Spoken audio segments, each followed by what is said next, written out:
Ada Vance felt the air in the conference room growing thicker by the minute. She sat at the long, dark oak table, her tablet in front of her, diligently recording every word Silas Kincaid said.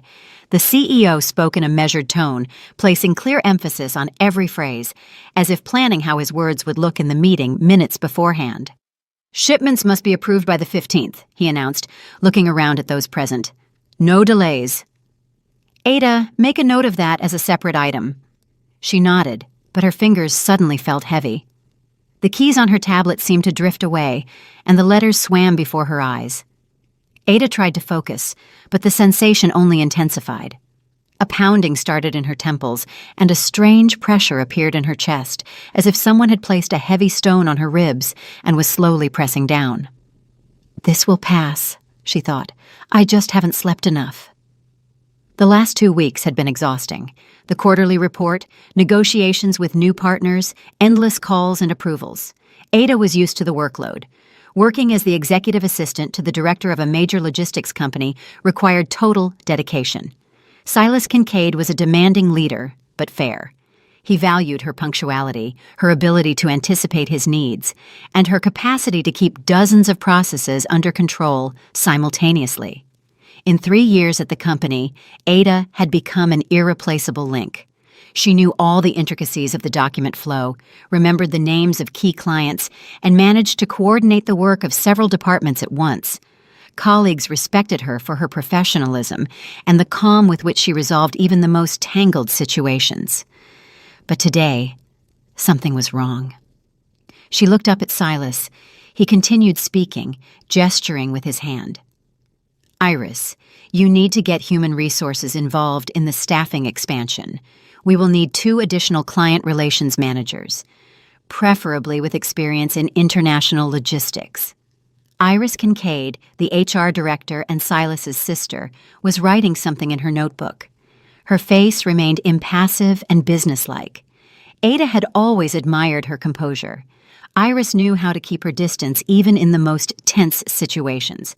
50 years old, a spotless reputation, a sharp suit, and a neat hairstyle. She was the embodiment of order and discipline. Suddenly the room tilted. Ada pressed herself sharply against the back of her chair, trying to keep her balance. Her heart began to beat in a frenzied rhythm. Her breathing quickened, becoming shallow, as if there wasn't enough air in her lungs. Her forehead was covered in a cold sweat against her dark skin, and dark circles swam before her eyes. "Ada, can you hear me?" Silas's voice sounded as if it were coming from far away. She raised her head, forcing herself to smile. "Yes, of course. I apologize. It is just a little hot. Maybe open a window?" "No, thank you," Ada said. "I had better step out for a minute and get some fresh air. I will be right back." Ada rose from the table, trying to move confidently, but her legs treacherously buckled. She felt the gazes of her colleagues on her. Concerned, curious, sympathetic. Stepping out of the conference room, she closed the door behind her and leaned against the corridor wall. The cold surface was soothing, but not for long. Her vision darkened, and her hands trembled even more violently. "I need to go outside," she decided. "The air will make it better." Ada walked past her workspace, a neat corner desk with 2 monitors, stacks of folders, and a pot of violets she diligently watered on schedule. She grabbed her phone and purse from the desk, threw a light cardigan over her shoulders, and headed for the elevator. The receptionist, a young woman named Sierra, called out to her. "Miss Vance, are you okay? Should I get you some water?" "Thanks, Sierra, no need. Just stepping out for 5 minutes." She pressed the elevator button, and a few seconds later, the doors slid open soundlessly. The mirrored walls of the cabin reflected her pale face with beads of sweat on her forehead. Ada did not recognize herself. Usually, she looked pulled together and groomed, but now she looked sick and exhausted. Descending to the first floor, Ada walked out of the business center. The April air hit her face with a light breeze, bringing with it the scent of blooming buds, but this brought no relief. On the contrary, the weakness intensified. Her legs stopped obeying her, everything swam before her eyes, and she barely made it to the nearest bench situated at the entrance to a small plaza next to the building. Ada sank onto the wooden seat, closing her eyes. Her heart continued to pound, as if it wanted to burst out of her chest. She tried to breathe deeper, but every inhale came with effort. Her ears rang, and the world spun before her eyes. Somewhere in the distance, she could hear the voices of passers-by, the noise of cars, someone's laughter. But all of this seemed unreal, as if it were happening in another dimension. What is happening to me? She opened her eyelids slightly and saw the blurry outline of a person leaning over her. It was an elderly man, 70-something, in a simple gray jacket and a knit cap. His wrinkled face expressed concern, and his hands, strong despite his age, were reaching for her wrist. "What are you doing?" Ada jerked her hand back sharply, frightened. "That is a gift from my husband." The man did not back away. He looked at her intently, almost studying her, and spoke quietly. "Are you feeling sick because of this bracelet? Look here." Ada looked down at her wrist in confusion. There gleamed a thin metal bracelet that Victor had given her 3 months ago, an elegant chain with small magnetic inserts which, as he explained, were supposed to improve blood circulation and support heart function. The bracelet was expensive. Victor had ordered it through some acquaintance, assuring her that it was not just jewelry, but a real medical device. "You wear this constantly," the old man continued. "Are you not allowed to? How do you know?" Ada's voice trembled. "Who are you anyway? Why did you try to take off my bracelet?" The man straightened up, pulling a worn identification card in a dark red cover from his pocket. "Arthur P. Vaughn. I am a doctor. Or rather, I was a doctor before I retired. I worked as a cardiologist for 40 years at Mercy General Hospital, and I saw quite a few cases where such trinkets cause more harm than good." Ada struggled to focus her gaze on the document. The old physician's ID, issued back in the 90s, indeed confirmed his words. A photograph of a younger man with a serious gaze, a stamp, and the signature of the chief of staff. "But my husband said the bracelet helps," she objected weakly. "He would not—" Her voice wavered and cut off. Arthur shook his head, sitting down next to her on the bench. "Listen, young lady. I do not know who your husband is, or what he told you, but I see your condition. You can barely breathe. You are pale as a sheet. Your hands are shaking. This is not just fatigue. Take off the bracelet for at least an hour, and feel the difference." Ada hesitated. Victor always insisted she wear the bracelet without taking it off. He said the effect was achieved only through constant use. Every morning he checked if she had put it on, and got upset if he noticed she had forgotten. Once, she took the bracelet off before a shower and forgot to put it back on. Victor noticed only in the evening and got very agitated, spending nearly an hour explaining to her how important it was to wear the bracelet constantly. "I do not know," she mumbled. "My husband said I must not take it off." The man sighed. "Okay, then let us look at it this way. How long have you been wearing it?" 3 months, since about the middle of January. "And when did the episode start? Like the one right now?" Ada thought about it. The first time she felt sick was about 2 weeks after Victor gave her the gift. She had chalked it up to stress at work back then. Preparations for the annual audit were just beginning, and all departments were working in crunch mode. Then the episodes repeated more often, once a week, then twice, then almost every day. She hadn't given them much significance, numbing the headaches with pills and continuing to work. "About 2 weeks later," she answered quietly, "rarely at first, then more often." "You see," Arthur nodded. "Coincidence? I do not think so. These magnetic bracelets are a controversial thing. For some they are harmless, but for others they can be contraindicated, especially if a person has a tendency toward arrhythmia or blood pressure spikes. Do you have any heart problems?" Ada felt everything inside her tighten. She remembered how a year ago she underwent a checkup and the doctor noted mild tachycardia. "Nothing serious," they said then. "Just need to watch your routine and avoid overexertion." Victor knew about this. He was there at the appointment, holding her hand, calming her down. "Yes," she admitted. "I have slight tachycardia." The man frowned. "Did you tell your husband about this?" "Of course. He was with me at the doctor's." "And he still bought you a magnetic bracelet?" Disbelief sounded in Arthur's voice. "That is strange, to say the least. Any doctor will tell you that with heart rhythm disorders, such things must be used with great caution, or better yet, not used at all." Ada fell silent, not knowing what to answer. Her thoughts were tangled, and Victor's voice rang in her head. "I worry about you. This bracelet will help. Trust me." The phone in her pocket vibrated.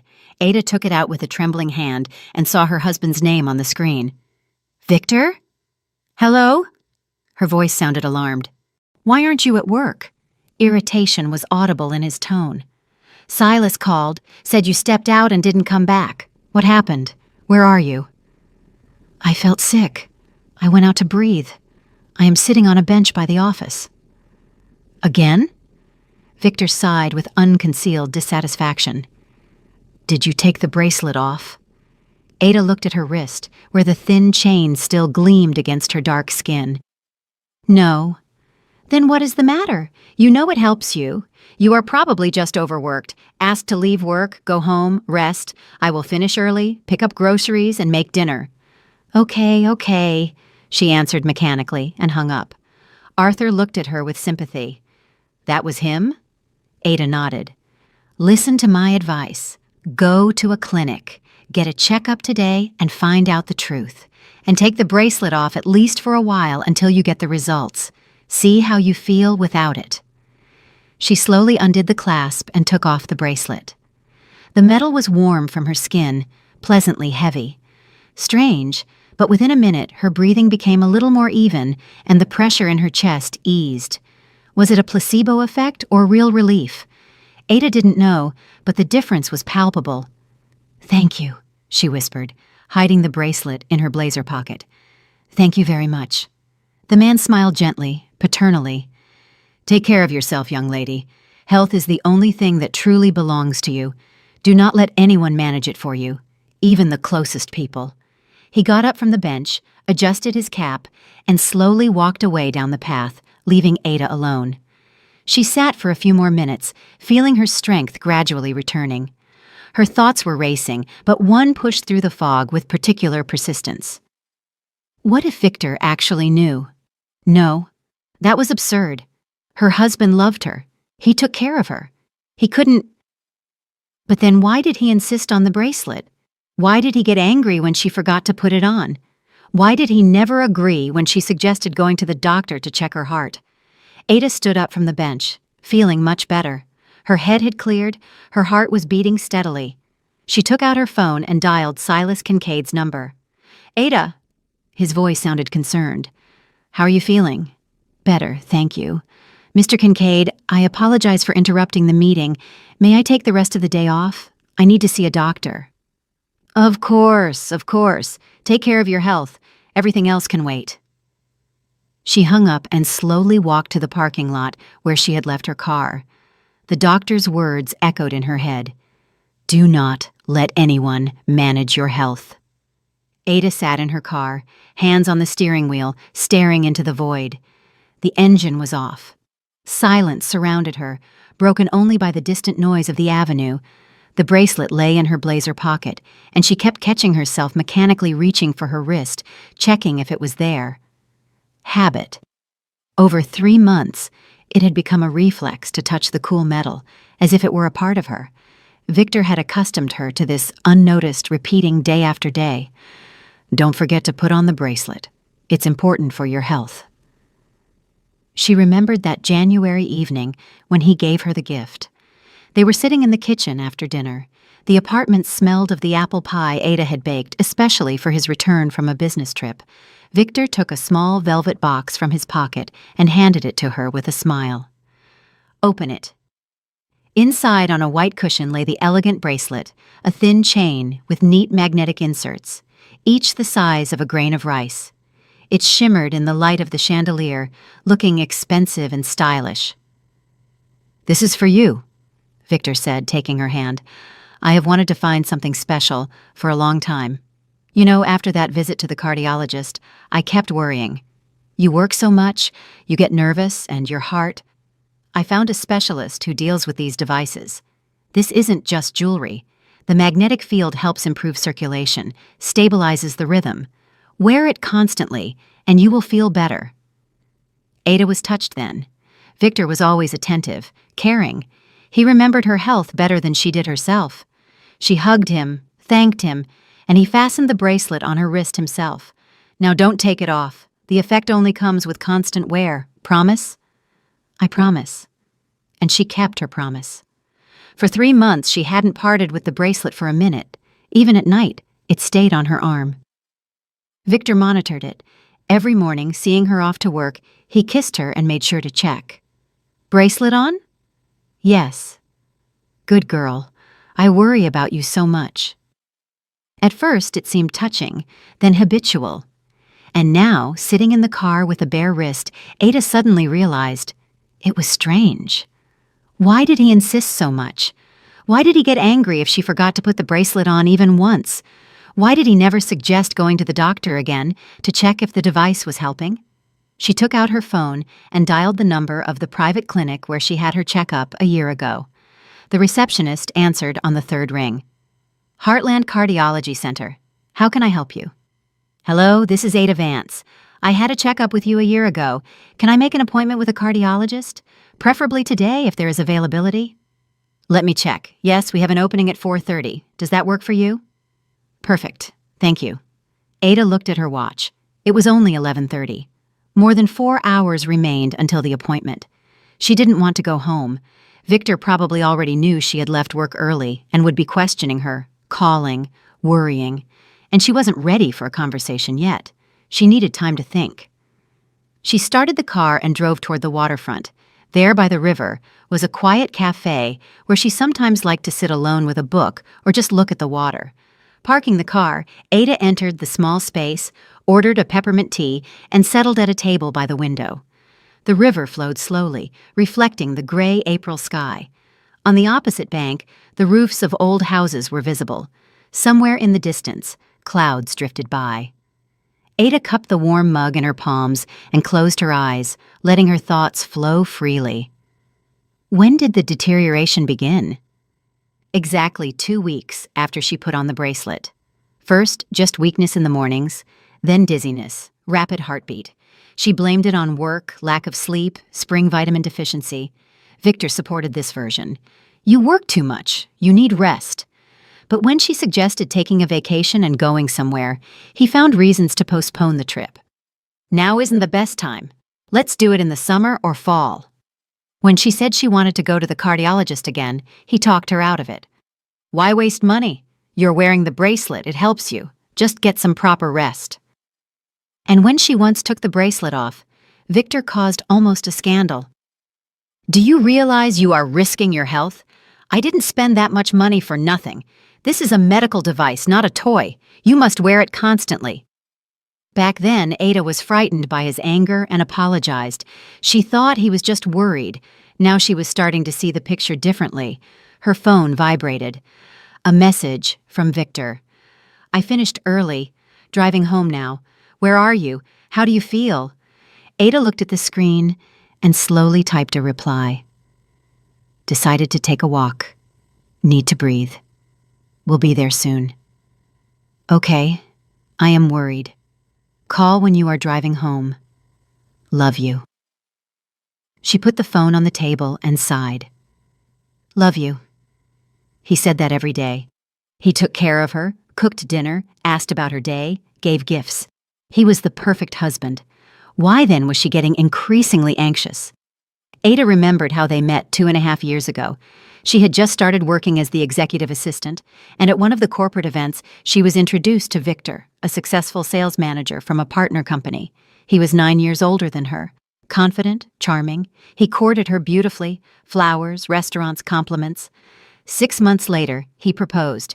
Ada was happy. It seemed to her that she had found the one person with whom she could build a family. Victor was reliable, stable. He solved all domestic problems, took on financial questions, planned their joint future. She felt protected. But gradually, his care began to turn into control. At first, it was unnoticeable. He asked who she was talking to at work, was interested in where she went after work, asked her to let him know when she left the office and when she would arrive home. All this was served with a sauce of care. "I just worry. You never know what might happen." Ada didn't object. It seemed normal to her that a husband worried about his wife. But over time, the control intensified. Victor didn't like it when she stayed late at work. He frowned with displeasure if she planned to meet girlfriends. He got irritated when she spent too much time on her phone. And then the bracelet appeared, and the episodes. Ada looked at her wrist.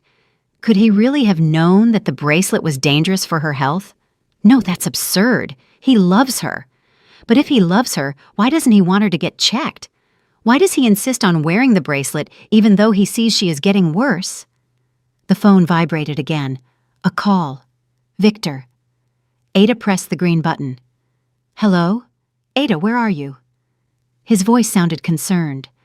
I have been home for half an hour, and you are still not here. You said you would be there soon. I am walking by the waterfront. I need to be alone. Pause. Then Victor spoke slowly with notes of irritation. Alone. You felt sick, and you decided to walk alone. Ada, that is irresponsible. What if you feel sick again? Who will help you? I am already better. Is the bracelet on you? She gripped the phone tighter. No. Why? Victor's voice rose. Do you want the attack to happen again? Ada, I do not understand what is happening with you. I try to take care of you, and you ignore my requests. Victor, I made an appointment with a cardiologist. Today at 4:30, I want to check if this bracelet is helping me. Another pause, longer this time. When Victor spoke, his tone had changed, becoming softer, almost affectionate. Why do you need doctors? You know they only drain money. They will prescribe a bunch of unnecessary tests, assign a wagon load of pills, and what's the point? The bracelet is a proven remedy. Just put it back on and don't be nervous. Stress. That is what is harming you. I'm going to the doctor anyway, Ada said firmly. Okay, Victor sighed. If it makes you calmer. But put the bracelet on for the day, please. For my sake. She looked at her blazer pocket where the ill-fated jewelry lay. No, I want the doctor to see me without it, to compare the condition. Ada. A threat sounded in his voice. You aren't listening to me. This will end badly. What exactly will end badly? She felt everything inside her tense up. Your health, Victor almost shouted. Without the bracelet, you will get even worse. I am telling you this as the person who takes care of you. Ada closed her eyes. The old doctor's words echoed in her head. Do not let anyone manage your health. Victor, I have to go. See you in the evening. She hung up without waiting for an answer and muted her phone. Her hands were shaking. Her heart beat fast, but not like in the morning. This was fear. Fear of what she was beginning to understand. Her husband wasn't taking care of her. He was controlling her, and the bracelet was a tool of that control. Ada finished her cold tea and looked at her watch. Still 3 hours until the appointment. She took a notebook and pen from her purse, opened a clean page, and began to write. Everything she remembered, all the oddities that previously seemed like trifles. January, gave the bracelet, insisted I wear it constantly. End of January, first dizzy spell. February, attacks became more frequent. Victor talked me out of visiting the doctor. March, condition worsened. Victor got angry when I took the bracelet off. April, today, old doctor said the bracelet is harmful. She reread what she had written and added one more line. Victor knew about my tachycardia. He was with me at the cardiologist's. The picture was becoming clearer and more terrifying. The phone vibrated silently on the table. Victor was writing message after message. Ada didn't read them. She needed to wait for the appointment, learn the truth. And then she would decide what to do next. She got up from the table, paid, and walked outside. The air was fresh, the sky beginning to clear. Sunbeams broke through the clouds. Ada walked slowly along the waterfront, feeling that with every step it became easier to breathe. Without the bracelet on her wrist, for the first time in 3 months, she felt free. At 3:30, Ada was at the medical center, a modern building of glass and concrete downtown. The lobby smelled of antiseptic and freshly brewed coffee. Behind the reception desk sat the same girl who had booked her on the phone. Ada Vance, she clarified. Yes, room 307, 3rd floor. Dr. Mercer is waiting. Ada took the elevator up, found the right office, and knocked. Sitting at the desk was a woman in her 40s in a white coat with short hair and an attentive gaze. She picked up Ada's medical file. "Hello, Ms. Vance. Come in. Have a seat. What is bothering you?" Ada sat in the soft chair opposite the doctor and began to tell her everything. About the bracelet, the attacks, the words of the old doctor, about how her husband insisted on constantly wearing the jewelry. Dr. Mercer listened carefully, asking clarifying questions from time to time. "Show me the bracelet," she asked. Ada took it out of her pocket and placed it on the table. The doctor took the item, turned it in her hands, held it up to the light. "The magnetic inserts are quite strong, judging by the weight. Do you have a history of tachycardia?" "Yes, diagnosed a year ago." "Who recommended you wear this?" "My husband. He said it would help." Dr. Mercer shook her head. "Ms. Vance, with tachycardia, such items can be dangerous. The magnetic field can affect heart rhythm unpredictably. For a healthy person, it might be harmless. But with rhythm disorders, it is strictly contraindicated. We will do an EKG right now, check your condition, and I will give a report." Ada nodded, feeling a cold certainty growing inside. Victor knew. He couldn't not know. The electrocardiograph hummed quietly, spitting out a long strip with jagged lines. Ada lay on the couch, staring at the white ceiling, trying to breathe evenly. The cold sensors on her chest felt heavy, like anchors holding her in place. Dr. Mercer leaned over the machine, studying the readings, and her face gradually became more serious. "You can get dressed," she said finally. Ada sat up, removed the sensors, and pulled on her blouse. Her hands were still slightly shaking, not from weakness, but from internal tension. She was afraid to hear the diagnosis and simultaneously craved the truth. Dr. Mercer returned to the desk, placed the EKG printout in front of her, and studied it silently for a few seconds. Then she looked up. "Ms. Vance, right now your rhythm is within normal limits. Mild tachycardia is present, but it is controlled. Tell me, how long have you not been wearing the bracelet since this morning?" "About 5 hours, maybe." "And how do you feel?" Ada thought. The dizziness had passed back at the waterfront. The chest pressure was gone. She felt tired, but it was a normal tiredness, not the exhausting weakness of recent weeks. "Better," she admitted. "Much better." The doctor nodded. "I thought so. You see, magnetic bracelets are a pseudo-medical device. Their effectiveness isn't proven, and in certain conditions, they can cause harm.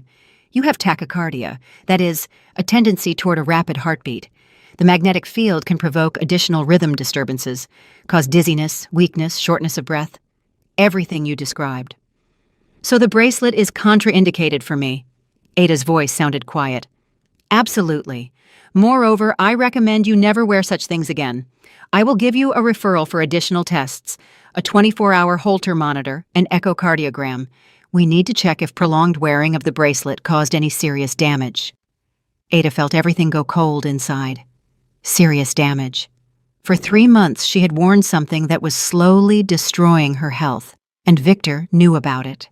He couldn't not know. "Doctor," she frowned, "who could have recommended such a bracelet?" "My husband said he bought it from a specialist." Dr. Mercer thought for a moment. A specialist in quotation marks. The internet is full of such items. They are sold as medical devices. Usually it is outright quackery. Either your husband simply did not look into it and fell for a scam, or— She didn't finish, but Ada understood. Or he knew what he was doing. "Thank you," she exhaled. "I will undergo all the examinations." "Good. Here is the referral.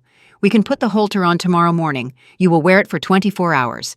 We will do the echo the day after tomorrow. And for now, here is your report." The doctor handed her a sheet of paper with the clinic's stamp. Ada took it and read.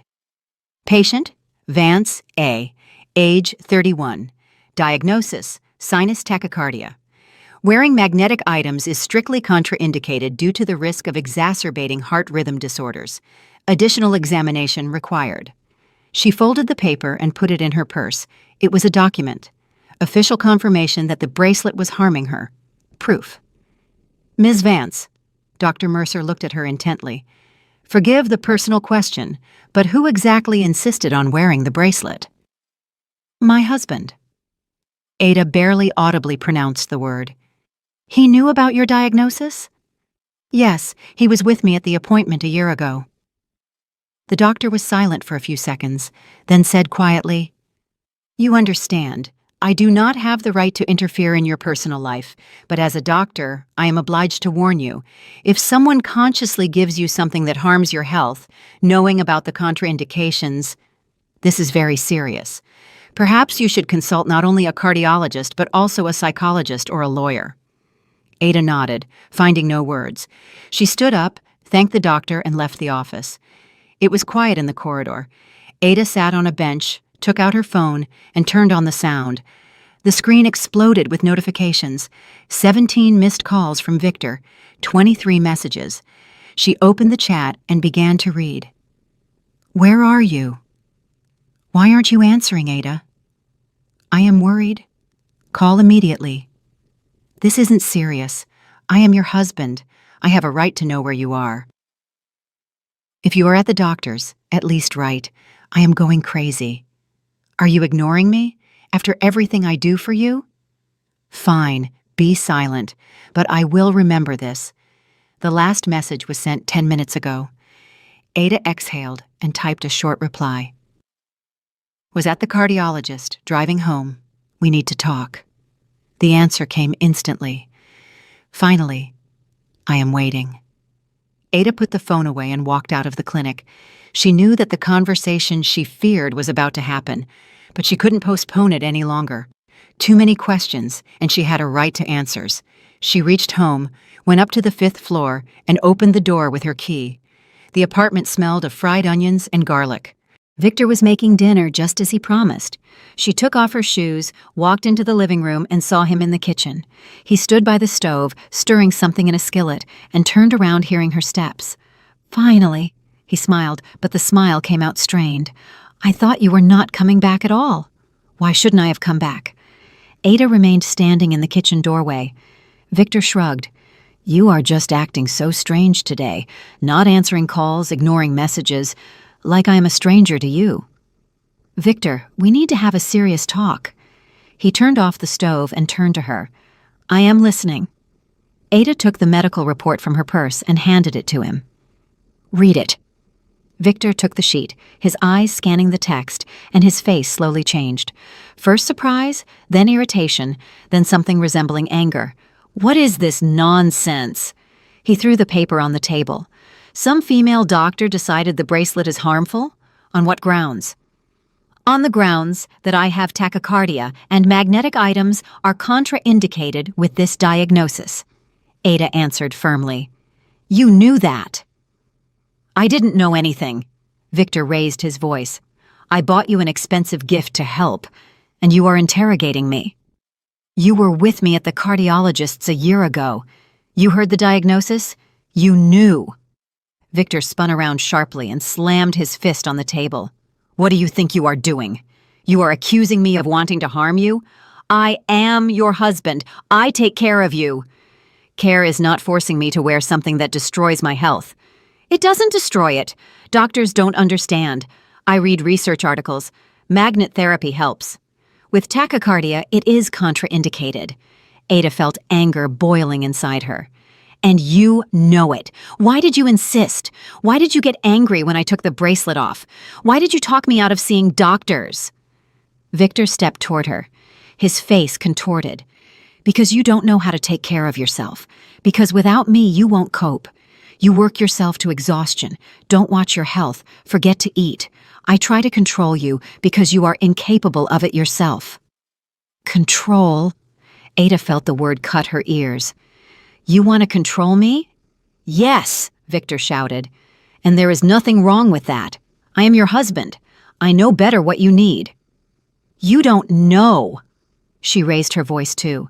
You are not a doctor.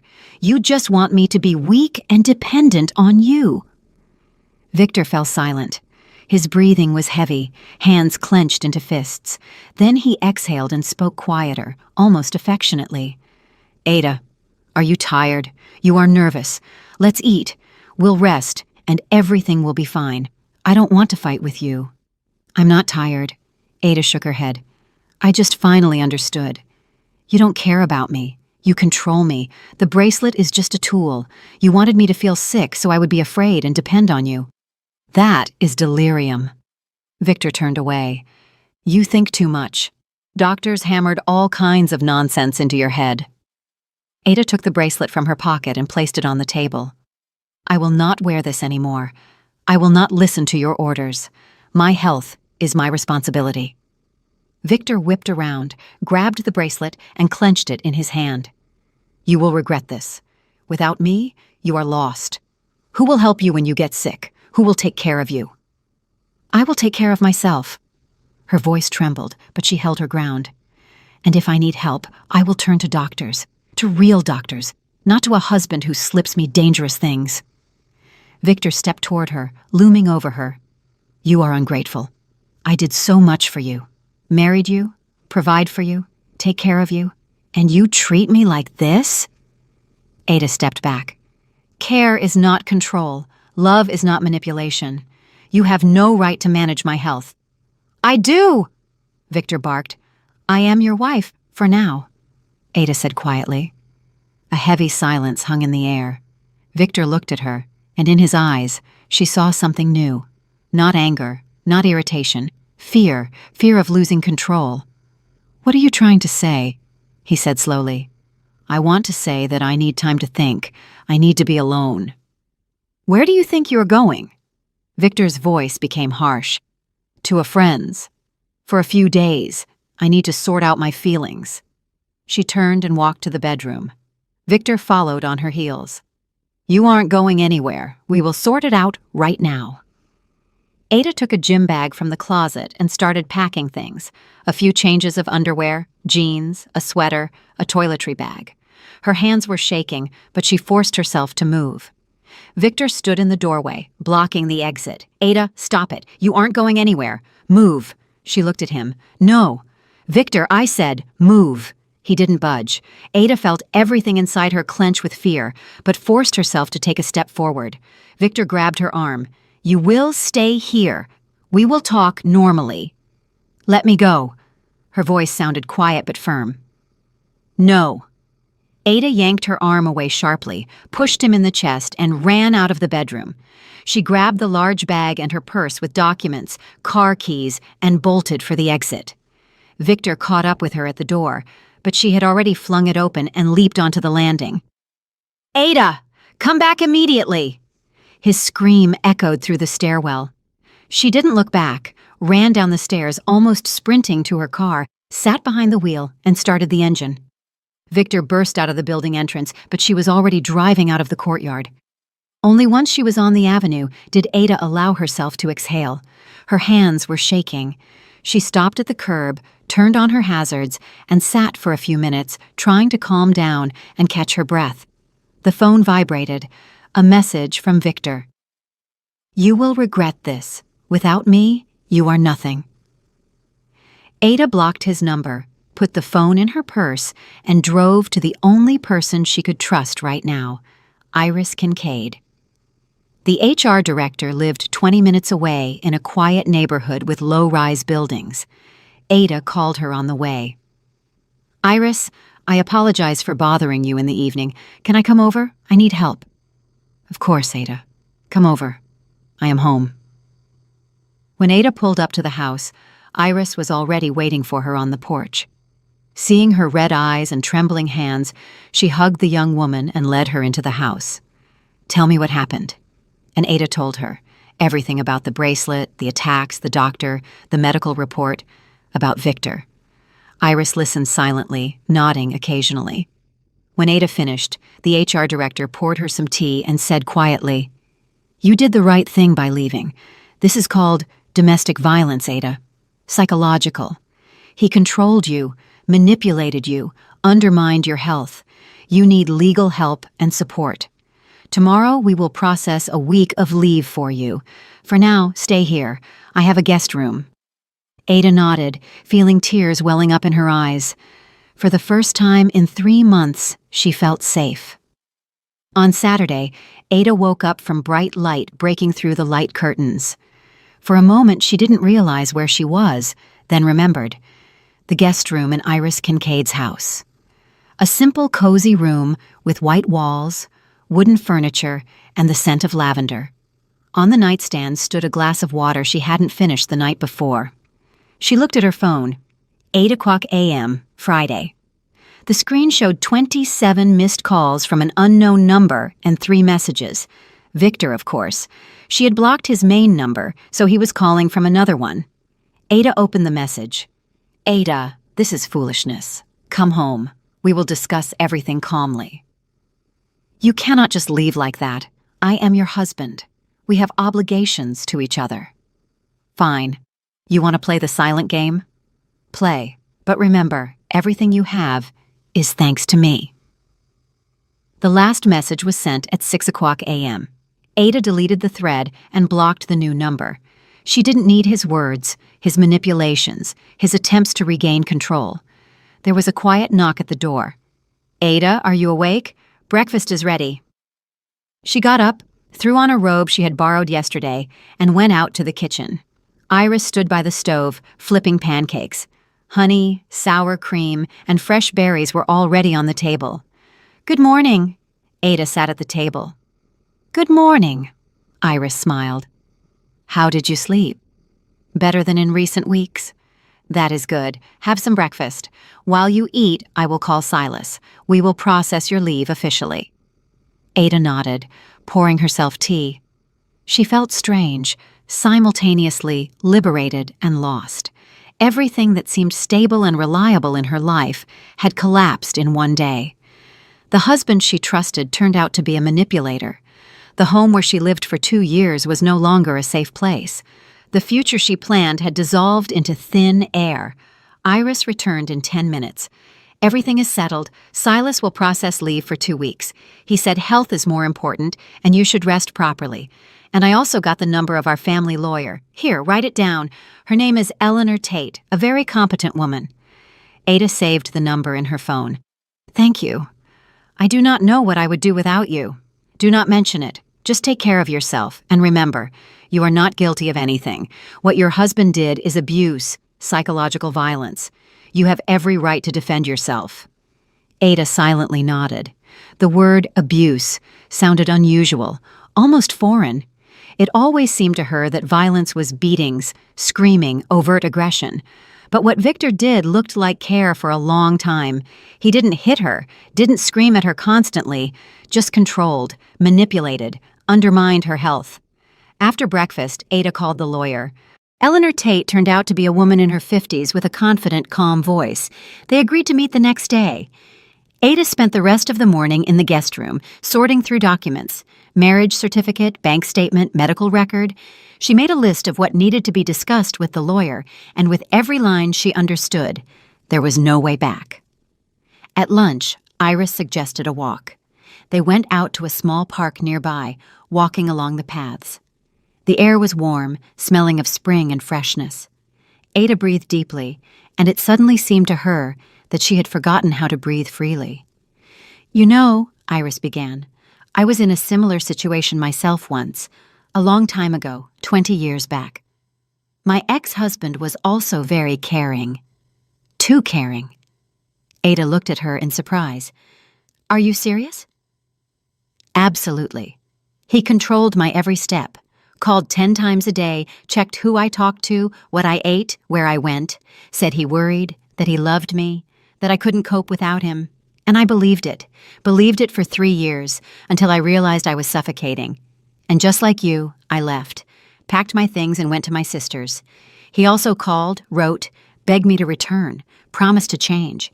But I knew people like that don't change. They just learn to hide their need for control better.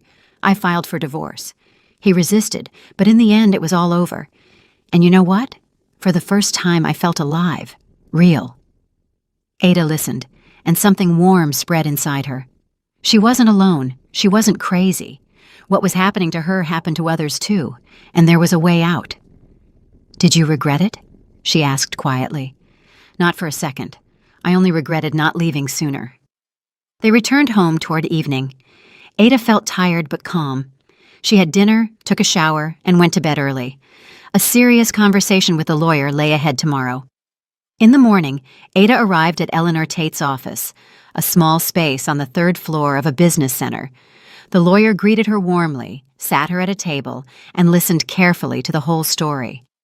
Ada spoke, sometimes stumbling, sometimes pausing to gather her thoughts.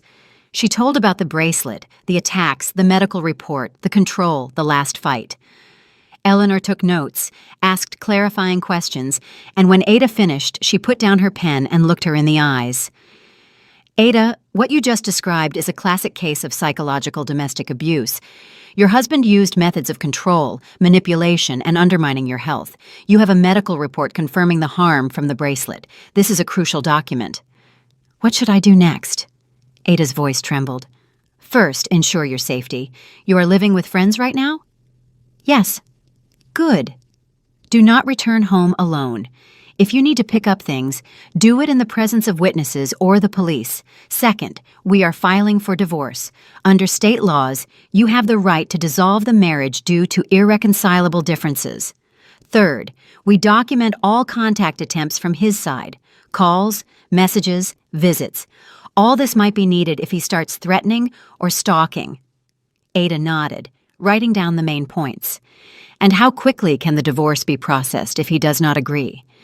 The process might drag on for several months. The court might give time for reconciliation, usually from 1 to 3 months. But considering the circumstances, psychological abuse, medical documents, we can expedite the process. The main thing is your firm stance. I have decided firmly. Ada straightened up. I will not go back to him. Eleanor smiled. That is excellent. Then let's start preparing the documents. I will draft the petition now, you will sign it, and we will file in court next week. Meanwhile, avoid any contact with your husband. Do not answer calls. Do not meet him alone. They spent another hour discussing details: division of property, financial questions, spousal support. Ada had no children with Victor. The apartment was his before the marriage, but she had a right to a share of jointly acquired property. The car was hers, bought before the marriage. That simplified matters. When Ada left the office, her soul felt lighter. She had a plan, a clear, understandable plan of action.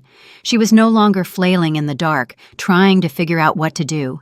Now she knew. The phone rang. Unknown number. Ada stopped by the car, hesitating, then answered anyway. Hello? Ada, it is me. Victor's voice sounded tired, almost pitiful. Please, don't hang up. I need to talk to you. She gripped the phone tighter. We have nothing to talk about. We do. I beg you, listen to me. I realized I was wrong. I really controlled you too much, but I did it out of fear of losing you. I love you so much, Ada. Please, let's meet, discuss everything calmly. Victor, I am filing for divorce. Pause. A long, dragging pause. Then his voice changed, becoming harsh, cold. Are you serious? Absolutely. You will regret this. Think it's so simple to leave me? I won't give you a divorce. I will fight to the end. You are my wife, and you will remain so. The law is on my side. I have the medical report. I have proof of your control. You cannot keep me. Medical report. He laughed maliciously. Some female doctor wrote a piece of paper. And you think that means something? I will find 10 doctors who will say the opposite. Do what you want. I am not afraid of you anymore. Not afraid? A threat sounded in his voice. In vain. You forgot who I am. I can make it so you get fired from work. I can ruin your reputation. I can... Ada hung up. Her hands were shaking. Her heart pounded, but not from weakness, from anger. She got in the car, took a deep breath, and drove back to Iris's. That evening, they sat in the kitchen drinking chamomile tea, and Ada recounted the conversation with Victor. Iris frowned. He threatened you? Yes. That needs to be documented. Write down all his words while you remember. If he calls again, turn on the recording. A threat is already serious. We can go to the police. Ada nodded. She felt cornered, but simultaneously stronger than ever. Victor was trying to break her, scare her, return her under control. But she wouldn't give in. The next day, Ada went to the clinic to have the Holter monitor installed. They attached a small device to her chest that would record her heart function for 24 hours. The doctor explained this was needed to see the full picture and understand how badly her health had suffered from wearing the bracelet. Wearing the monitor wasn't very comfortable, but Ada tolerated it. She led a normal life, walked, read, helped Iris around the house, and all this time, the little device recorded every beat of her heart. A day later, she returned to the clinic, removed the monitor, and a few hours later received the results. Dr. Mercer invited her into the office and laid the printouts on the desk. "Ms. Vance," she began, "the results show that you indeed had episodes of rhythm disturbance, tachycardia, several extrasystoles, but overall the heart is normal. The main thing is you took the bracelet off in time. If you had continued wearing it for another month or two, the consequences could have been more serious." Ada exhaled. "So everything will be fine?" "Yes, provided you watch your health, avoid stress, and of course, never wear such items again. Here is your updated report. You can provide it to the lawyer." Ada took the document and thanked the doctor. Now she had one more piece of proof, official confirmation that the bracelet truly harmed her. In the evening, she met with Eleanor Tate and handed her the new report. The lawyer studied it and nodded with satisfaction. "Excellent. This strengthens our position. Now we have not just contraindications, but confirmation of actual harm. The petition is ready. Sign here and here. We file in court tomorrow." Ada signed the documents with a steady hand. She was taking a step after which there would be no return, and she was ready. The next morning, Eleanor called her. "The petition is filed. The court date will be set for next month. Victor will be served a summons." "Thank you." Ada felt relief. Now all that remained was to wait. The following days passed in strange calm. Victor didn't call or write anymore.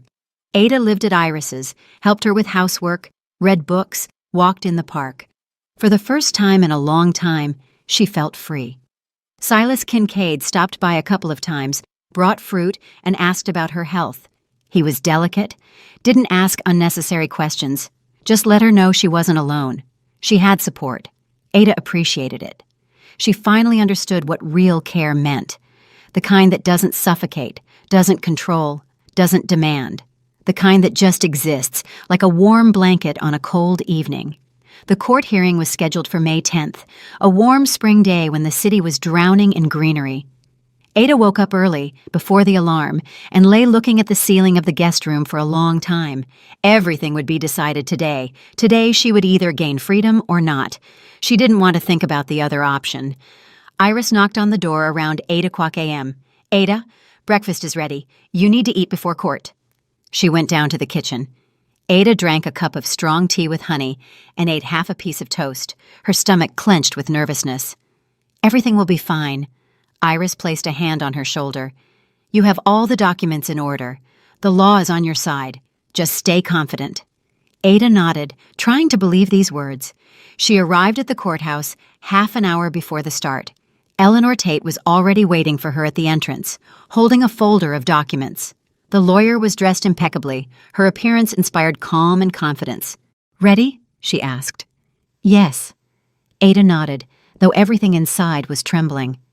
They went through the metal detector, went up to the second floor, and sat on a bench in the corridor.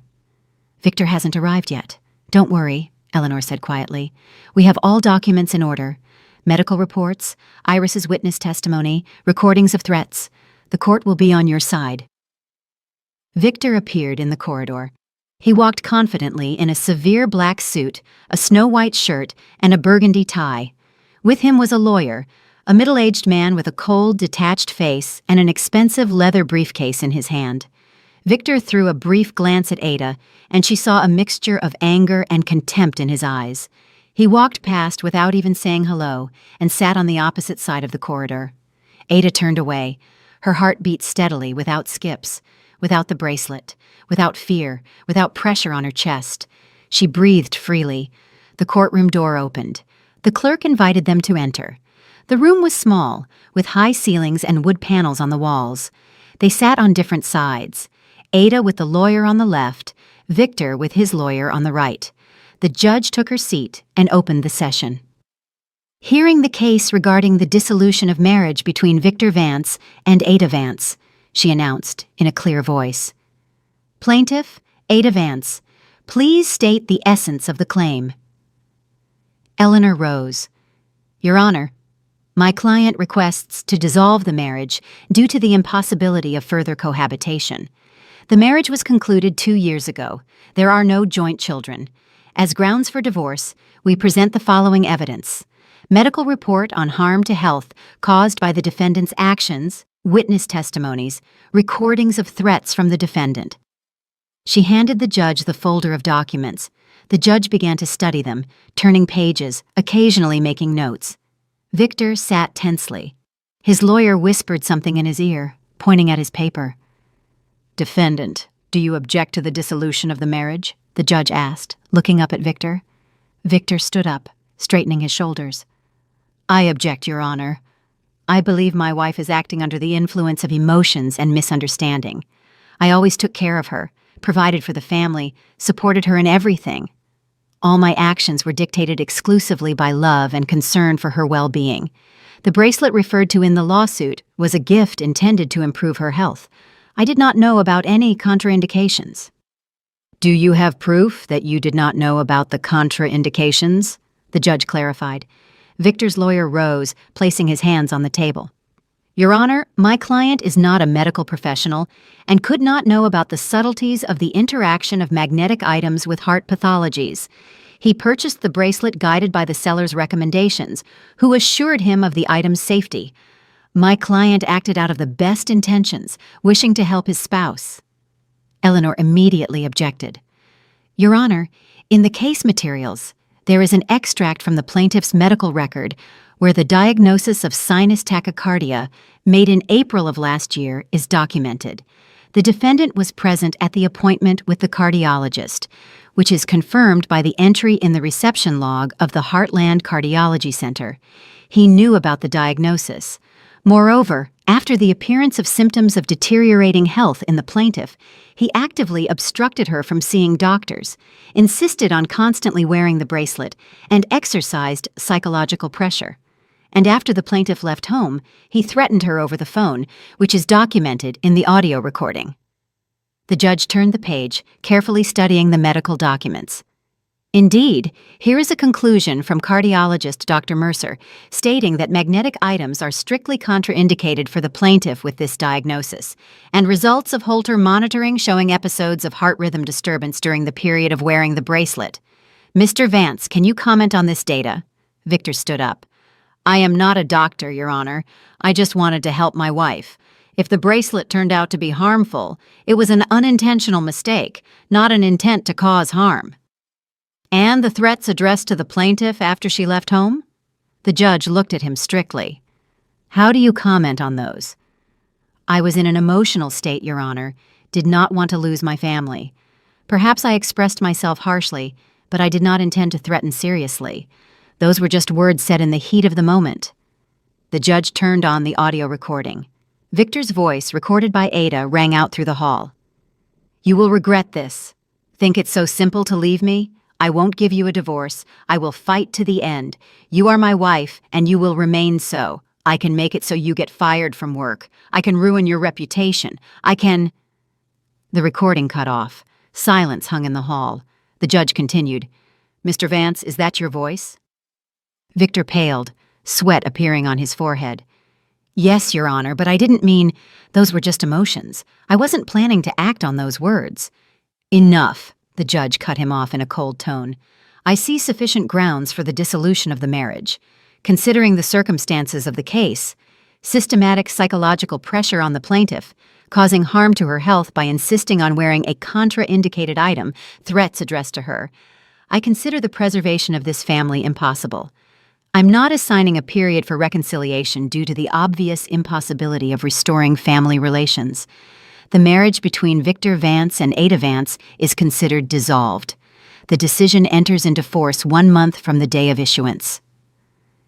Ada felt something snap inside her, not from pain, but from relief. Huge, all-consuming relief that rolled like a wave over her entire body. She was free, officially, legally free. Victor jumped up from his seat. His face was distorted with rage. This is unfair, Your Honor. I will appeal. You cannot just destroy my family like this. You may file an appeal in accordance with the procedure established by law, the judge answered calmly, but the decision in this case is made based on the presented evidence and state laws. The hearing is adjourned. She struck the gavel on the table, and the sound rang through the hall like a final sentence. Ada walked out of the courthouse, feeling her legs carry her on their own. The sun shone brightly, blindingly. The air was warm and fresh, smelling of lilac and young leaves. Eleanor walked beside her, smiling. "Congratulations, Ada. You are free. In a month, the decision will come into force, and you will receive the divorce decree." "Thank you." Ada hugged her, feeling tears flowing down her cheeks. "Thank you for everything. I wouldn't have made it without you." "You would have." The lawyer smiled. "You are a strong woman. Sometimes we just need support to realize it." A month later, when the court decision came into force, Ada received the divorce certificate. She stood by the window in the apartment she had rented a week ago, a small studio in a quiet area with a park nearby. The apartment was modest, but only she lived in it. No one controlled when she came and went. No one checked what she ate or who she talked to. No one forced her to wear something that harmed her health. Ada held the document in her hands, official proof that she was a free, independent woman, and she smiled. Life was starting anew. She returned to work in mid-June. Silas Kincaid greeted her warmly, shaking her hand firmly. "Glad to see you back in the ranks, Ada. Hope you are feeling well." "Yes, thank you. I am ready to work." Iris hugged her maternally. "If you need anything, reach out. You know where to find me." Colleagues congratulated her on her return without asking unnecessary questions. Everyone understood she had gone through something heavy and respected her choice not to spread details.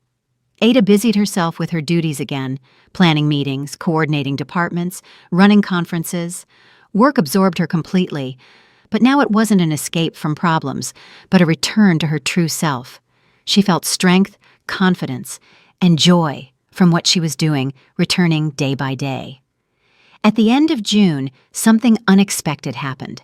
Silas called her into his office and offered a promotion. Position of Vice President of Administration. Ada was stunned. "I value your work," he said. "You are a professional one can rely on. And after everything you went through, you became even stronger. Think about my proposal." Ada thought for 2 days and agreed. It was a new turn in her career, new opportunities, a new life. One day in early July, she was sitting on that same bench by the business center where she first met Arthur Vaughan. It was lunch break. Ada was drinking coffee from a paper cup and reading a book, enjoying the warm summer day. And suddenly, she saw a familiar figure. A man was walking down the path, leaning on a cane. "Arthur?" she called out, jumping up from the bench. He turned around, peered into her face, and smiled broadly. "Ah, the girl with the bracelet. How are you doing?" "Excellent." Ada walked up to him. "Thanks to you. You saved my life back then, and I want you to know that." He stepped closer, sat on the bench, placing his cane next to him. "I just stated the obvious, but you made the decision yourself. That is your merit, not mine." "Still, thank you." Ada sat next to him. "I got divorced, started a new life. Without the bracelet, without control, without fear. I got promoted at work, rented my own apartment. I am happy." Arthur nodded. His wrinkled face glowed with kindness. "You breathe differently now. I see it. When we met the first time, you could barely breathe. And now, freely and easily."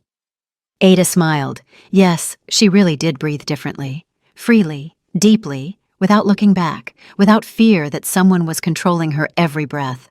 The man stood up, leaning on his cane. "Take care of yourself, young lady. And remember, your health, your life, your choice. No one has the right to take that away from you. No one, ever." He slowly walked away down the path, and Ada watched him go, feeling warmth in her chest. It was over. The past remained behind. Ada stood up from the bench, turned around, and walked back to the office, feeling incredible lightness in her body and clarity in her thoughts. Ahead was work, new projects, plans for the future. Ahead were meetings with friends, trips, dreams she could now fulfill herself. Ahead was a life without the bracelet. the very life she chose herself, built with her own hands, which belonged only to her. If you liked my story and want to hear more, go ahead and subscribe to my channel. If you'd like to support me, you can do it through Super Thanks. It would mean a lot. In the comments, tell me which city you're watching from and what time it is, so I can see how far my story reaches. I've added 2 more life stories on the screen just for you. Click one now and let's keep spending time together. Much love. See you soon.